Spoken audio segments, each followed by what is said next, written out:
आप एसआईपी कर रहे हो, फंड भी सही चूज कर रहे हो, लॉन्ग टर्म भी सोच रहे हो, लेकिन एक छोटी सी मिस्टेक आपके पोर्टफोलियो में हिडन लीक बना देती है। और मिस्टेक फंड में नहीं होता है, मिस्टेक अमाउंट में नहीं होता है, मिस्टेक होता है एसआईपी डेट में। अगर सैलरी फर्स्ट को आती है और एसआईपी 15th या 20th को जाती है तो बीच के 15 से 20 दिन आपका पैसा क्या कर रहे हैं? ग्रोथ। आंसर है नो।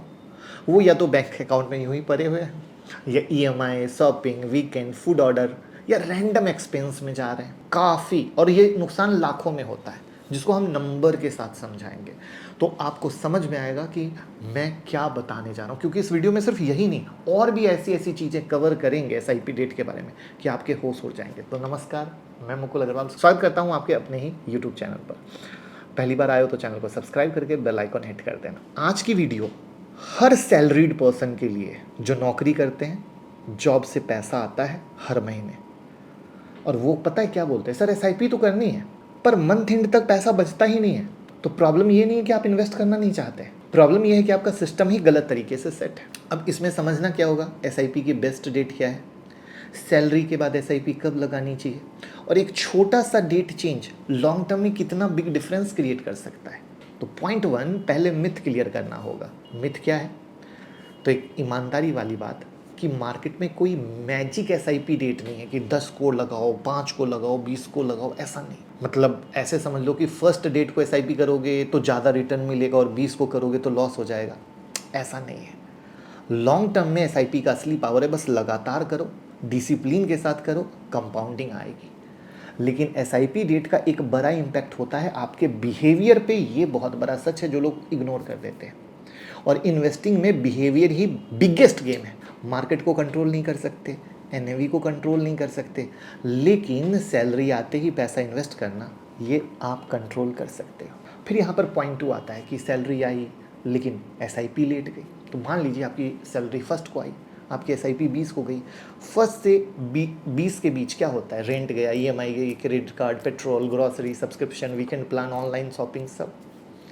और 20 को जब एसआईपी ऑटो डेबिट आता है, अकाउंट बैलेंस वीक होता है, फिर क्या होता है, कभी एसआईपी बाउंस होता है, कभी एसआईपी पॉज होता है, और कभी एक्सक्यूज़ कि इस मंथ रहने देते हैं, नेक्स्ट मंथ पक्का कर लेंगे। ईमानदारी से बताना होता है कि नहीं कमेंट में, सच्ची सच्ची। तो यहाँ मार्केट ने आपको नहीं हराया, आपके कैश फ्लो सिस्टम ने आपको हरा दिया। इसलिए सिंपल रूल याद रखें, इन्वेस्टिंग सैलरी के बाद होनी चाहिए, खर्च करने के बाद नहीं। अब यहाँ पर मैं आपको पॉइंट 3 कैलकुलेशन दिखाता हूँ कि मान लीजिए आप 10,000 की मंथली एसआईपी करते हो और मान लो 20 साल का पीरियड है, और सोचो कि 12% एज्यूम्ड रिटर्न है। मान लो अगर आप 10,000 की मंथली एसआईपी लगातार 20 साल तक करते हो तो रफली कॉर्पस 99 लाख के आसपास बनेगा।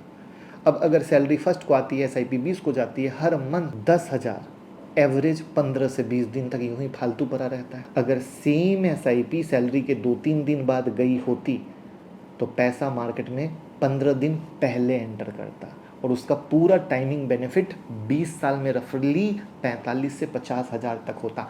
अब आप कहोगे हट, 50,000 कोई बड़ा अमाउंट होता है क्या, आपने मेरा समय खराब कर दिया।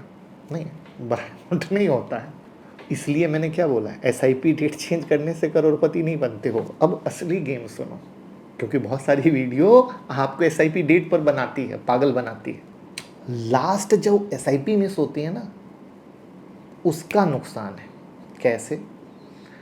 मान लीजिए लास्ट एसआईपी डेट की वजह से लो बैलेंस हुआ और हर साल एक एसआईपी मिस हुई। मतलब आपका 20 तारीख का डेट है, आपके खाते में पैसे नहीं थे तो आपकी एसआईपी मिस हो गई। अब 20 तारीख का डेट क्यों था कि सैलरी आई 1 को, आपने किया 20 को, उधर 19 दिन आपने मज़े कर लिए, मज़े के चक्कर में 20 तारीख को आपके खाते में पैसा है ही नहीं, एसआईपी मिस हो गई। बराबर होता है। अब इसका खेल समझना, और पता है इसको मैं ऐसा करता हूँ, हर साल एक एसआईपी मिस करता हूँ, मतलब 12 की जगह 11 एसआईपी गई। और 20 साल की कहानी है, याद रखिएगा। और आदमी की कितनी एसआईपी मिस होती है उसको भी भूल जाओ, मैं सिर्फ एक कर रहा हूँ। अब कैलकुलेशन देखिए, 10,000 मंथली एसआईपी, 20 साल, 12% का रिटर्न एज्यूम किया। अगर एसआईपी रेगुलर होती रहे तो कॉर्पस लगभग 99 लाख के पास। लेकिन अगर हर साल सिर्फ एक एसआईपी मिस हो जाए तो लॉन्ग टर्म कॉर्पस में रफली 7 लाख से ज़्यादा का गैप है, सिर्फ एक मिस एसआईपी पर ईयर। और अगर ये हैबिट 30 साल तक चले तो पता है ये 24 लाख से ऊपर का गैप बनेगा। तो प्रॉब्लम ये नहीं है कि फर्स्ट डेट बेस्ट है या 20 की डेट वर्स्ट है, प्रॉब्लम ये है कि लेट एसआईपी डेट से डिसिप्लिन टूटता है, और डिसिप्लिन टूट गया तो कंपाउंडिंग का इंजन वीक हुआ। अब उसमें मैंने 10,000 का हिसाब दिया है, आपका जितने का हिसाब हो डालो और बना के चेक कर लो। अब दूसरा प्रैक्टिकल सिनारियो समझो, बहुत लोग 10,000 एसआईपी का प्लान बनाते हैं, लेकिन सैलरी के 15 से 20 दिन बाद एक्सपेंस हो चुका होता है, फिर इन्वेस्टर बोलता है इस मंथ 10,000 नहीं 8,000 कर लेता हूं। अब आपको यहां पर 2,000 का मंथली डिफरेंस लगता है, लेकिन 20 साल में फिर से 12% सोचो, ये 2,000 का मंथली डिफरेंस कितना जाएगा, 18 लाख से ज्यादा के कॉर्पस को गड़बड़ा देगा, कॉर्पस गैप बनेगा, और 30 साल में 60 लाख से ज्यादा।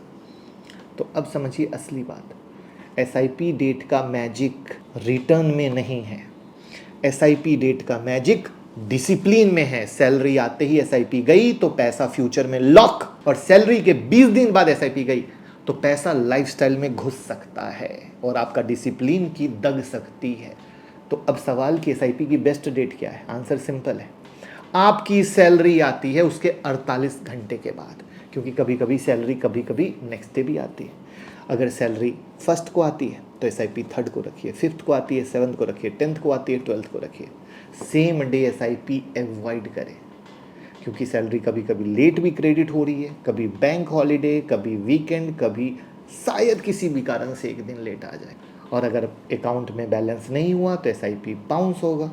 इसलिए बफर रखना जरूरी है, लेकिन कोई 10 तारीख का डेट है, 15 का डेट है, ये सब सोचना बेवकूफ़ी है। तो गोल्डन रूल क्या है, सैलरी क्रेडिट हो गई हमारी कंफर्म, एसआईपी डेबिट डन, और लाइफस्टाइल बाद में।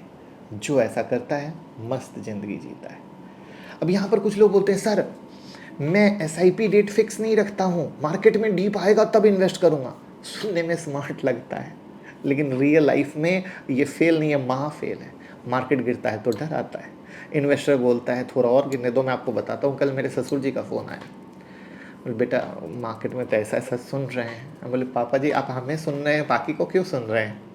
तो आप सोचो कि मेरे से जुड़े आदमी डर सकते हैं, तो किसी और से जुड़े आदमी का क्या खबर हो सकता है। मार्केट रिकवर होता है तो बोलता है अब महंगा हो गया, गिरते समय लेता नहीं है, बढ़ते समय महंगा हो गया, और इसी वेट में पैसा अकाउंट में पड़ा रह जाता है। इसलिए सैलरीड इन्वेस्टर के लिए बेस्ट है सिंपल कोर एसआईपी को ऑटोमेटिक रखो, एक्स्ट्रा कैश हो तो करेक्शन में एडिशनल इन्वेस्टमेंट करो। एसआईपी को ट्रेडिंग स्ट्रेटजी मत बनाओ, एसआईपी को वेल्थ मशीन बनाओ। मान लीजिए राहुल की सैलरी 70,000 है, प्लीज़ 70,000 ये मत कहिएगा कि मेरी 20,000 है या 25,000 है, आप 20,000 पे बना लो, और उसकी एसआईपी 10,000 है, डेट 20 है, 1 से 20 तक राहुल का एक्सपेंस चला, कभी शॉपिंग, कभी ईएमआई, कभी वीकेंड प्लान। 20 को एसआईपी आई, कभी सक्सेसफुल, कभी बाउंस, कभी पॉज। अब राहुल ने रूल चेंज कर दिया, सैलरी 1 को आती है, एसआईपी 3rd को, यानी पैसा आएगा पहले इन्वेस्टमेंट करेंगे फिर खर्चा करेंगे। अब क्या हुआ, बिंदास 1 को सैलरी आई, बिंदास 3rd को 10,000 इन्वेस्ट हो गया, बाकी 60,000 में month manage, fund same, amount same, market same. पता है हमारे पास जितने पैसे होते हैं ना, हम लाइफ वैसे मैनेज कर लेते हैं। इसको हमारे पापा मम्मी कहते थे, आदमी को 10 लाख भी दे दो ना तो भी थोड़ा लगता है। तो इसीलिए ये सिस्टम बनाना बहुत ज़रूरी है, और हम लोग मारवाड़ी में ये सब सिस्टम शुरू दिन से दिमाग में डालकर बचपन से भेजा गया है। तो आप 3 काम आज का आज, अभी का अभी कीजिए। पहला, अपनी लास्ट 3 मंथ की बैंक स्टेटमेंट चेक कीजिए, सैलरी की डेट, क्रेडिट की डेट नोट कीजिए। दूसरा, अपनी करंट एसआईपी डेट चेक कीजिए, अगर सैलरी 1st को आती है और एसआईपी 15th, 20th या 25 को जा रही है तो ये सुपर हिडन लीक है जो आपको समझ नहीं आ रहा, जिसको इस वीडियो में मैंने सिखाया, उसको भरना है। तीसरा, एसआईपी को 48 आवर के बाद शिफ्ट कीजिए, और एक स्मॉल बफर क्यों रखना है वो भी बता दिया। और एसआईपी का 4 स्टेप कैसे कंपाउंडिंग का मैजिक जगाता है उसकी मैंने एक वीडियो बनाई है, यहाँ पर आपको दिख रही होगी, उसका लिंक भी डिस्क्रिप्शन में, आप जरूर चेक कीजिए। It will help you a lot, जिससे कि कोई दिक्कत ना हो। और याद रखिए, इमरजेंसी फंड को अलग रखना है, उसको एसआईपी से नहीं जोड़ना है। मंथली एक्सपेंस अकाउंट अलग रखना है, उसको इससे नहीं जोड़ना है, ठीक है, जिससे इन्वेस्टमेंट का अकाउंट एकदम क्रिस्प क्लियर दिखे। जितना सिंपल सिस्टम रहेगा उतनी स्ट्रांग वेल्थ क्रिएशन होगी। और बात सच्ची और अच्छी लगी हो तो दोस्तों के साथ शेयर कीजिए, कौन कौन ये गलती कर रहे थे वो बताइए, दूसरों के साथ शेयर करके उन्हें बताइए कि वो ये गलती ना करें। और अगर आप म्यूचुअल फंड में हमारे साथ इन्वेस्ट करना चाहते हैं तो गूगल फॉर्म डिस्क्रिप्शन में भर दीजिए, हमारी टीम आपको कॉल करेगी। Thank you.